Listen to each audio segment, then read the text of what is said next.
now that we've got this assembled and screwed together, I'm going to go ahead and fill all these holes with a little piece of dowel that I cut out on the bandsaw. Later we'll go back and trim these flush and tune it up and make it look real pretty. It's just kind of a decorative element to hide some screws when you're putting together a nice piece of furniture with screws.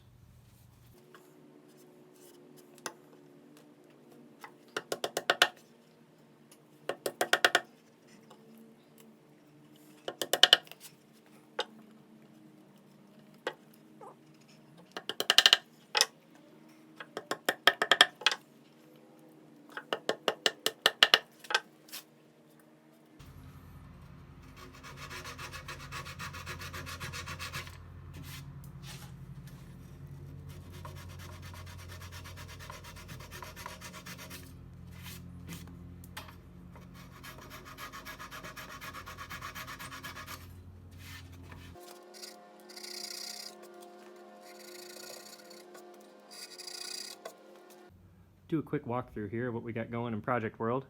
Here's one of the two bench pieces that sits on the outsides. I've got it upside down right now. I've been putting in these little center bracers. This is going to be sat on. It's a reasonably wide span, and I don't want it to flex.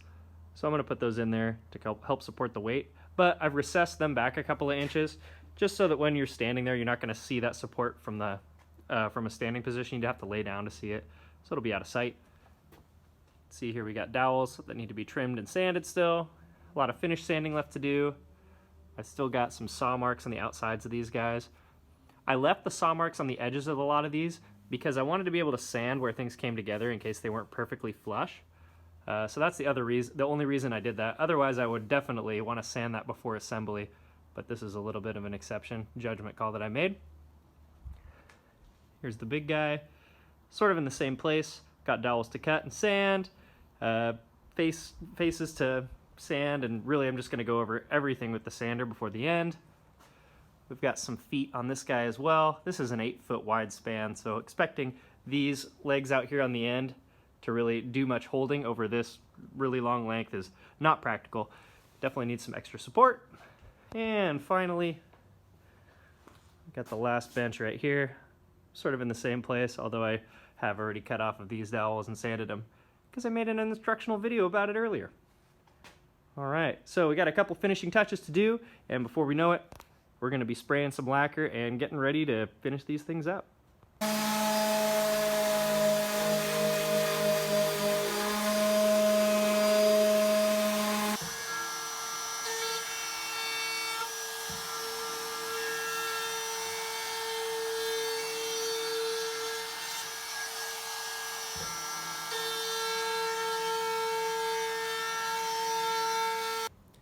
Alright, at this point, we're super close to being finished with this thing.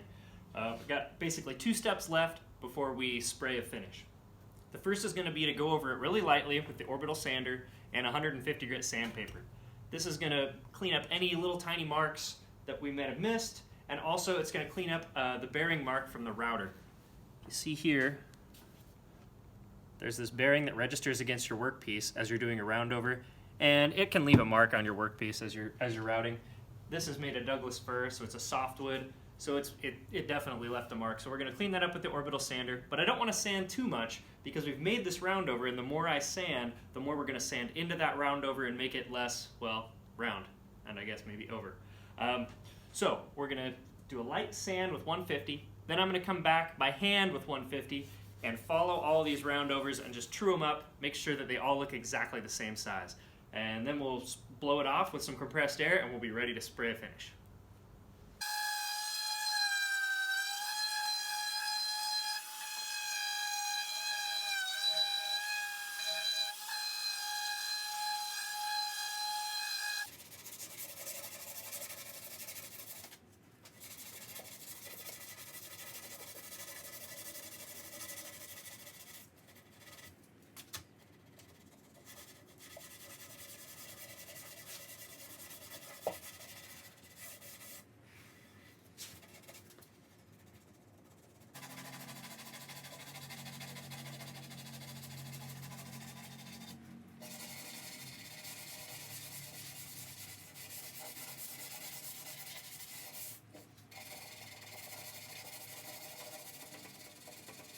Alright, we're ready for the next to last step. We're spray and finish now.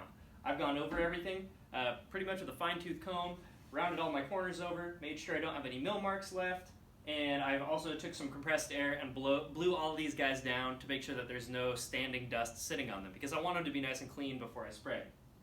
What I'm using is a semi-gloss lacquer. Deft happens to be the brand on this one. Lacquer is really awesome because it works really quickly. I can spray a coat of it and it'll be dry within minutes, and I'll be able to go back and spray some more. And then once we've got a few coats on all of these guys and I'm pretty happy with them, we're going to go ahead and buff them out and be ready to deliver this stuff and be done.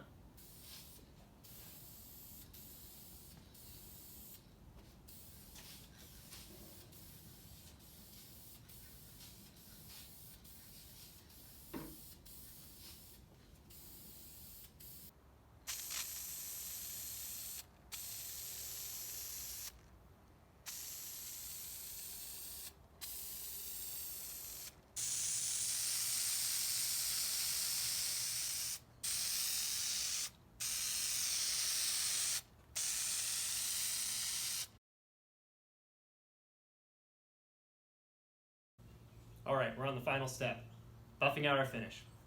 Got this sprayed with at least 3 coats of the lacquer. Now I'm just going to get out all the roughness of it and just make it nice and smooth, remove any orange peel we might have. If you were to touch this surface right now, you'd find that it's slightly rough. It's not real bad, but we want it to be really nice and silky smooth. So what I'm going to do to make that happen is use this 4-0 or 4-aught steel wool. It's a great way to buff this out, but there's more than one way you could do that.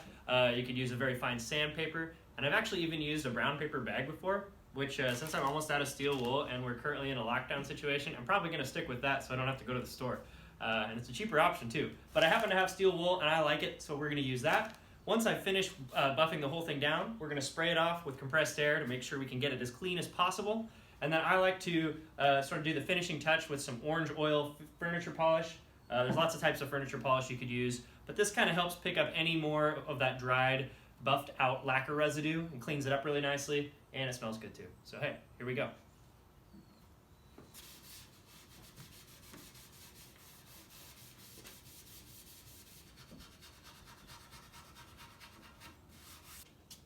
You'll notice as I'm going through this process that I'm always buffing with the grain.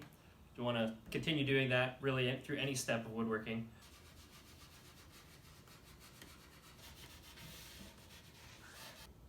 One nice thing about a lacquer finish is that if I find any defects in this, they're going to be really easy to repair. Lacquer is very forgiving.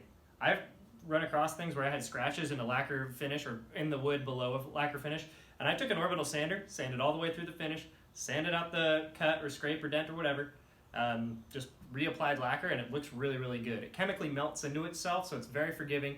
Even if you have like a drip or a sag in your finish and you spray back over that lightly, typically you can get that sag or drip to just sort of go away on its own. It's pretty handy stuff.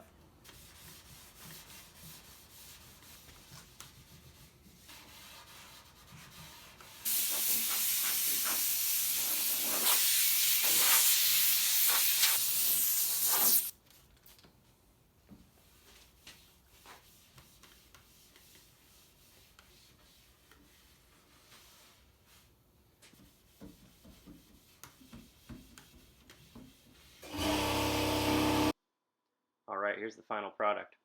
And even though the background's kind of a big mess, I like to get a couple of pictures of projects I've made. You should too whenever you finish something, for your own personal use, but also if you were ever to apply for a job at a furniture shop or a cabinet shop or something like that, it's been my experience that they like to see some things that you've built in the past. So, we got this done, I got it delivered, and now it lives in its new home. Thanks for watching the video series, and on to the next one.